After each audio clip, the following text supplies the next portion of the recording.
नमस्कार मित्रांनो, स्वागत आहे तुमचं आपल्या शेती आणि सरकारी योजना यूट्यूब चॅनलमध्ये। मित्रांनो, आजची माहिती महाराष्ट्रातील सर्व दिव्यांग लाभार्थी, विधवा महिला, ज्येष्ठ नागरिक, आजारी व्यक्ती आणि विशेषतः संजय गांधी निराधार योजनेच्या सर्व लाभार्थ्यांसाठी खूप महत्त्वाची आहे।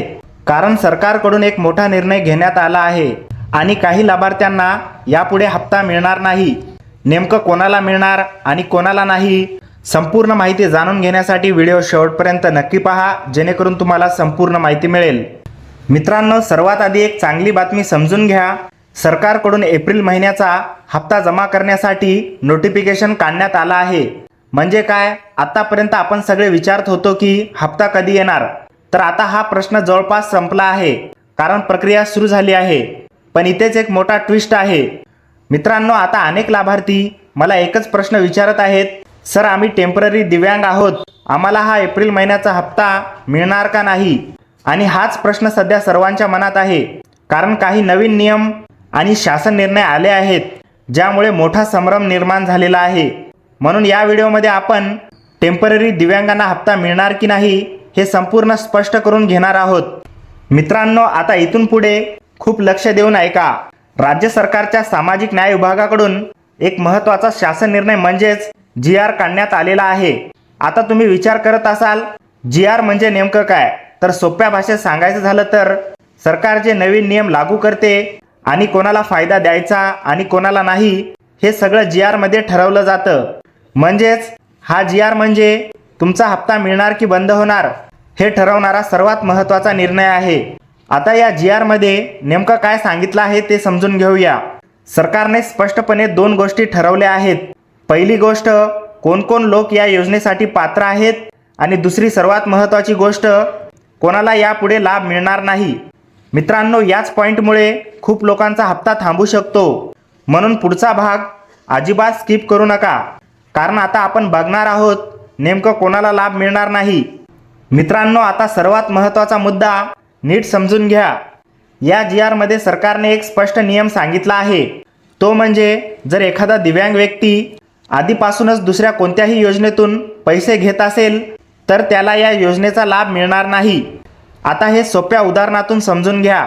समजा तुम्हाला एखाद्या सरकारी किंवा प्रायव्हेट संस्थेतून दर महिन्याला किंवा दर 3 महिन्याला किंवा 6 महिन्याला काही आर्थिक मदत मिळत असेल, म्हणजेच तुम्ही आधी दुसऱ्या योजनेचा फायदा घेत आहात, तर अशा वेळी सरकार म्हणतं की एकाच व्यक्तीला 2 ठिकाणांहून पैसे देणार नाही।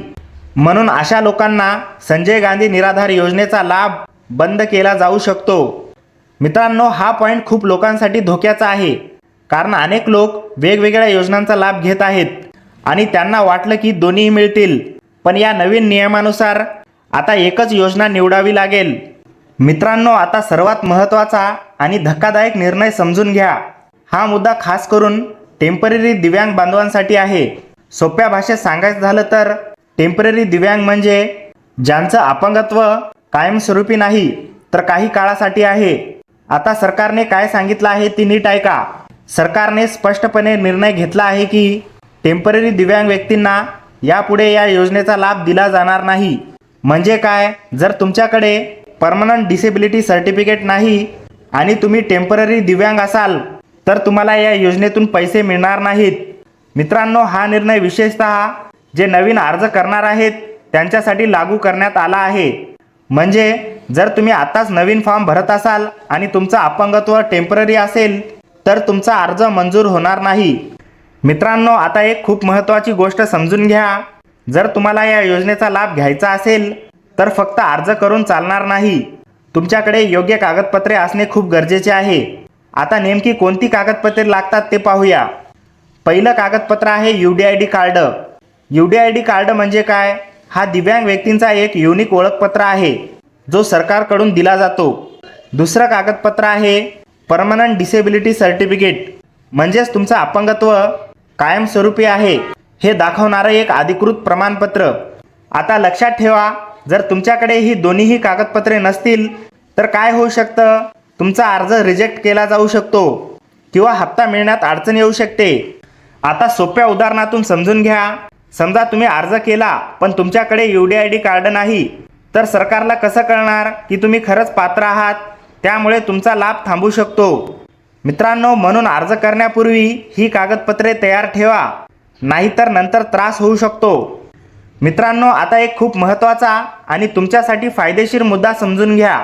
समजा तुम्ही या योजनेसाठी पूर्णपणे पात्र आहात, तुमच्याकडे सर्व कागदपत्र आहेत आणि तरीसुद्धा तुम्हाला हप्ता मिळाला नाही, तर याची जबाबदारी तुमची नाही. सरकारने स्पष्टपणे सांगितलं आहे की अशा वेळी जबाबदारी ही संबंधित अधिकाऱ्यावर असेल, म्हणजेच नायब तहसीलदार आणि तहसीलदार यांच्याकडे ही संपूर्ण जबाबदारी येते.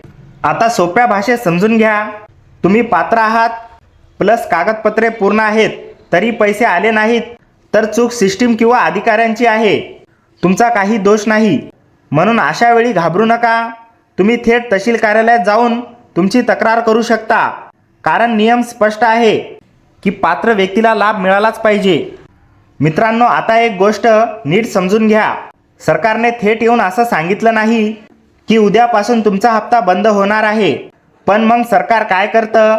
सरकार अशा प्रकारचे GR म्हणजेच निर्णय काढतं, ज्यामुळे हळूहळू अटी बदलल्या जातात. आता सोप्या भाषेत समजून घ्या. आधी नियम सोपे असतात, मग नवीन GR येतो आणि त्यात काही लोकांना अपात्र केलं जातं. म्हणजेच थेट बंद असं न सांगता नियम बदलून लाभ कमी केला जातो आणि यालाच आपण म्हणतो हळूहळू लाभ बंद करण्याची प्रक्रिया.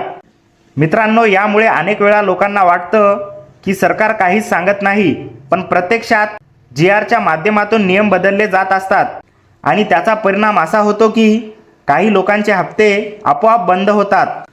मित्रांनो, आता नवीन अर्ज करणाऱ्यांसाठी एक खूप महत्त्वाची सूचना आहे. जे लोक आता या योजनेसाठी नवीन फॉर्म भरायचा विचार करत आहेत, त्यांनी हा पॉईंट नीट समजून घ्या. सरकारने स्पष्टपणे सांगितलं आहे की जर तुम्ही टेम्पररी दिव्यांग असाल तर या योजनेसाठी अर्ज करू नका, कारण असा अर्ज केला तरी तुम्हाला या योजनेचा लाभ मिळणार नाही. आता सोप्या उदाहरणातून समजून घ्या. समजा तुम्ही फॉर्म भरलात, कागदपत्रे दिलीत, पण तुमचं अपंगत्व टेम्पररी आहे, तर काय होईल? तुमचा अर्ज रिजेक्ट होईल आणि तुमचा वेळ आणि मेहनत दोन्ही वाया जाईल. मित्रांनो, म्हणून आधीच नीट तपासा तुमच्याकडे परमनंट डिसेबिलिटी सर्टिफिकेट आहे का. जर नाही तर अर्ज करू नका, कारण नियम स्पष्ट आहे. मित्रांनो, आता सर्वात मोठा आणि प्रत्येकाच्या मनातला प्रश्न समजून घेऊया. एप्रिल महिन्याचा हप्ता नेमका मिळणार की नाही? बघा, याबाबत अजून सरकारकडून 100% स्पष्ट अशी खात्रीशीर माहिती आलेली नाही. म्हणजे सर्वांनाच हप्ता मिळणार किंवा सर्वांचा हप्ता बंद होणार असंच थेट सांगितलेलं नाही. पण जे 2 नवीन शासन निर्णय आले आहेत त्यावरून एक गोष्ट लक्षात येते, काही लाभार्थ्यांना यावेळी हप्ता मिळणार नाही अशी शक्यता दिसत आहे. आता सोप्या भाषेत समजून घ्या. जे नवीन नियमामध्ये बसत नाहीत, जसं की टेम्पररी दिव्यांग किंवा इतर अटी, अशा लोकांचे हप्ते थांबू शकतात. मित्रांनो, त्यामुळे आता घाई करून कोणताही निष्कर्ष काढू नका. पुढील काही दिवसात सरकारकडून किंवा खात्यात पैसे आल्यावर सगळं स्पष्ट होईल.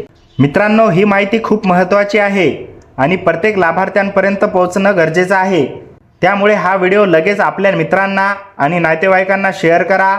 व्हिडिओ आवडला असेल तर एक लाईक नक्की करा आणि अशा सरकारी योजना आणि शेतीविषयक अपडेटसाठी आपल्या शेती आणि सरकारी योजना यूट्यूब चॅनलला नक्की सबस्क्राईब करा. आणि मित्रांनो, तुम्हाला रोजचे नवीन अपडेट मोबाईलवर पाहिजे असतील तर आमच्या व्हॉट्सअप ग्रुपमध्ये नक्की जॉईन व्हा. व्हॉट्सअप ग्रुपची लिंक तुम्हाला व्हिडिओच्या डिस्क्रिप्शन बॉक्समध्ये मिळेल. त्या लिंकवर क्लिक करून लगेच आपल्या व्हॉट्सअप ग्रुपला जॉईन व्हा. भेटूया पुढील व्हिडिओमध्ये नवीन अपडेटसह. तोपर्यंत धन्यवाद मित्रांनो. जय हिंद, जय महाराष्ट्र.